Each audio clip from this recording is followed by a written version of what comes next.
कितने सिमिलरिटीज है। आखिरी सवाल सर, समापन, गरीबी कितना बड़ा अभिशाप है? क्योंकि हम लोग गरीबी पे बात कर रहे थे। कई लोग कहते हैं कि संसार का सबसे बड़ा दुख गरीबी है, आप मानते हैं?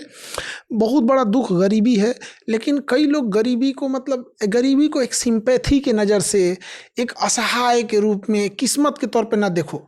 गरीबी को देखो ये बीमारी है, इसका एक्सरे कराओ, अल्ट्रासाउंड कराओ, कुछ कराओ, इसको ऑपरेशन कराओ, इंजेक्शन दो, टेबलेट दो, कुछ दो, नहीं हो रहा है तो कूच काच के ठीक करो, लेकिन इसको भागो। ये बीमारी है, इसको तुम आज नहीं किया गया तो कल और बड़ा होगा।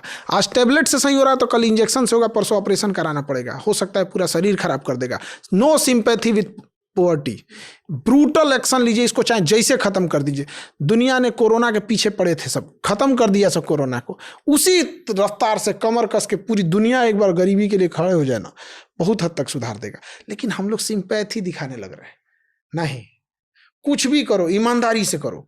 अब गरीबी का मतलब ही नहीं कि गरीबी दूर करने के लिए सुपारी ले ले किसी को मारने के लिए, अब ये नहीं होना चाहिए।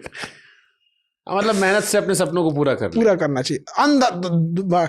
और अगेन कहते हैं, 8 घंटे की नौकरी करने वाले लोग जो देखते हैं कि अमीरों का सपना 8 घंटा नौकरी करने पे कभी नहीं हो सकता है। जो आज उस मुकाम पे पहुंचा है, आंख में आंख डाल के देख ले कि 16 घंटा से कम काम किया हो तो हम कह सकते हैं कभी ऐसा हो सकता है। 15 घंटा किसी फील्ड में हो, किसी फील्ड कोई में सक्सेसफुल आदमी हो, कोई सक्सेसफुल इंसान अगर कह दे कि तुम्हें सबसे ज्यादा क्या पसंद है, तो किसी दिन 8 घंटा सोने को मिल जाए। कोई इंसान, उसको खाना पीना, वो दूर जा चुका है उस चीजों से। और 8 घंटे में सोचिए कि सफल हो जाए, कभी नहीं होगा। आप गरीब पैदा हुए हैं कोई बात नहीं, आप गरीब मरे हैं तो लानत है, आप लानत है, क्योंकि इसका मतलब आपने मेहनत नहीं की है। बिल्कुल। बचपना अगर गरीबी में बीता है तो कोई दुख की बात नहीं है, लेकिन बाप का बुढ़ापा अगर गरीबी में बीत गया तो धिक्कार है।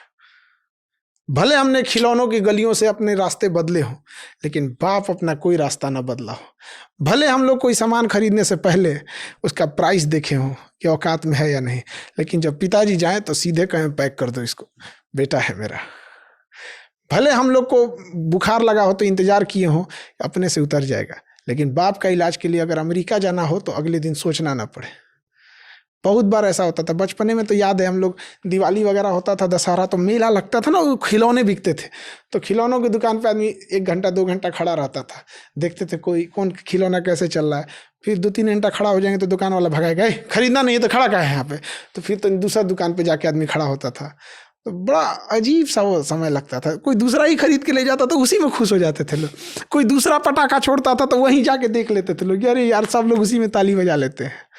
बड़ा वो दिन अजीब सा लगता है। अभी देखते हैं तो लोगों को देखते हैं तो लगता है, छोटे बच्चों को, एक दौर था हम लोग भी यहीं थे, उनको देख के कभी उनके कंधे पे हाथ रख के दिल से दुआ निकलता है कि बेटा जल्दी कामयाब हो जाए। अच्छा, आप शौक भी मर गया होगा ना? सब मर जाता है। जैसे आज के टाइम में पैसा कौड़ी सब आ गया है, कोई चीज़ अपील नहीं कर सकता। कपड़ा पहनना, खाना पीना, घूमना, लोग कहते हैं ना कि रेस्टोरेंट जाओ, ये करो।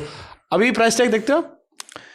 जिंदगी ने उस मकाम पे ले आके छोड़ा है जहाँ पसंद तो बहुत कुछ है लेकिन चाहिए कुछ भी नहीं। ये मर जाता है ना, मर जाता है सब कुछ। जब एक समय रहा हो, चाहिए हो, ना मिला, अब पता है खरीद सकते हैं। हाँ, लेकिन अब पता है ना खरीद सकते हैं, इसलिए उसकी कीमत खत्म हो गई। अरे जब पैसे नहीं होते थे तो कभी देखते थे ना, ऐसे पिज्जा वगैरह का प्रचार देता था तो ये हाँ, स्लाइस निकलती थी, तो कभी इसको भी हमारी औकात होगी कि हम इसको भी खाएंगे, इसको भी हम खरीदेंगे। लगता था कि क्या है वो चीज़। अब मतलब कामयाबी ना, जैसे हम लोग गन्ना का रस कैसे निकालते हैं, रस निकलने के बाद उसमें कुछ बचता ही नहीं है, तो इंसान भी जब कामयाब होता है ना तो जिंदगी उससे इतना रस निकाल देती है ना कि फिर उसके पास अपना शौक नहीं बचता। मैंने इस पर एक लाइन लिखी सर थी कि वो जो पहली पीढ़ी होती है ना, सफलता हासिल करती है, उसमें अपने आप को, आदमी को बहुत समर्पण, बहुत त्याग करना पड़ता है। दूसरी पीढ़ी को नहीं एहसास होता, जैसे आपकी सेकंड पीढ़ी आएगी आगे, उसको ये नहीं करना पड़ेगा। अपने घर की स्थिति जो बदलता है, कोई भी बड़ा व्यक्ति किसी भी फील्ड में, उस पहले व्यक्ति ने बड़ा त्याग किया होगा, बड़ा कॉम्प्रोमाइज किया होगा, बड़ा समझौता किया होगा, अपने सपनों को मारा होगा, ख्वाबों को कुचला होगा वो सफलता पाने के लिए। बहुत, आप कोई भी उठा लो, देख लो, कोई भी पहला व्यक्ति बड़ा हुआ होगा, बहुत दूसरे तीसरे चौथे में आदमी भूल जाता है, उसको लगता है उसे बचपन से मिला होता है तो उसे लगता है यही नसीब है। हाँ, पहला व्यक्ति, जैसे अपने घर में आप पहले हो गए, बहुत अजीब लगता है। मतलब कभी ऐसा होता था कि किसी यहाँ शादी ब्याह में जाना हुआ तो स्टार्टिंग फेज में तो हम लोग ऑटो से जाते थे, तो ऑटो वालों को ना कहते थे 100 मीटर पहले ही रोक दे। सर आप इसका छोड़ोगे, मैं फिल्म सिटी में नौकरी करता था, एक चैनल था, नेशनल चैनल था, मैं एंकर था, तो मैं कैब वाला 350 रुपये लेता था, बरसात हो, वैसे 200-250 रुपये लेते हैं उस दिन, बरसात में और बढ़ जाता है रेट क्योंकि बारिश वारिश होती है, और बाइक वाला 60 से 120 रुपये। तो हम कई बार पन्नी रख लिए और हेडफोन अगर लगाया तो ऐसे बैठ के बाइक पे, और बाइक वाले से बोलो चैनल से थोड़ा दूर उतार देना, क्योंकि गार्ड जो होता था वो तो आपको हीरो मानता है, आप टीवी पे दिखते हो, तो गार्ड कहे सर आप बाइक से मत आया करो सर, अच्छा ही लगता, या इंटर्न कोई जा रहा हो अच्छा ही लगता, तो हम दूर करते थे, ये पैदल चले जाएंगे। ये बहुत छोटी चीज है, मैं कई बार रात को ऐसे इसलिए जानबूझ के फिल्म सिटी घूमने जाता हूँ। अच्छा, जो फर्स्ट में ऐसे हुआ है ना यहाँ पे, हम आप घूमने कभी जाते हैं? हाँ मैं जाता हूँ रात को कई बार से घूमने की, खाली बैठा हूँ, गाड़ी ऑन है, अब खाली घूम के आता हूँ मैं, ये समझने के लिए कि आदमी की औकात कहाँ शुरू हुई है।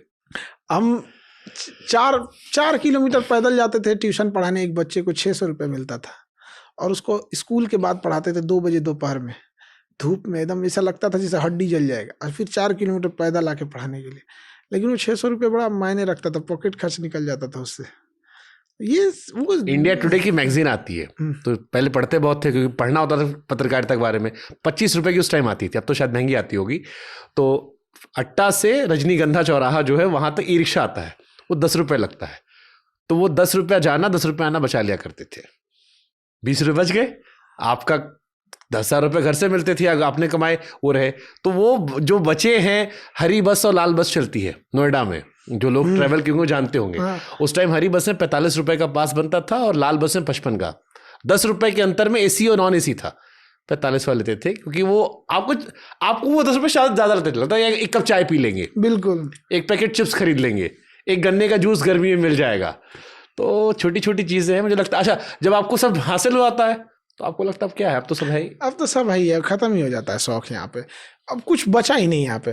बट ऐसा लगता है कि मतलब एक बड़ा भाई रहता ना, तो एक कसक सी बच जाती है।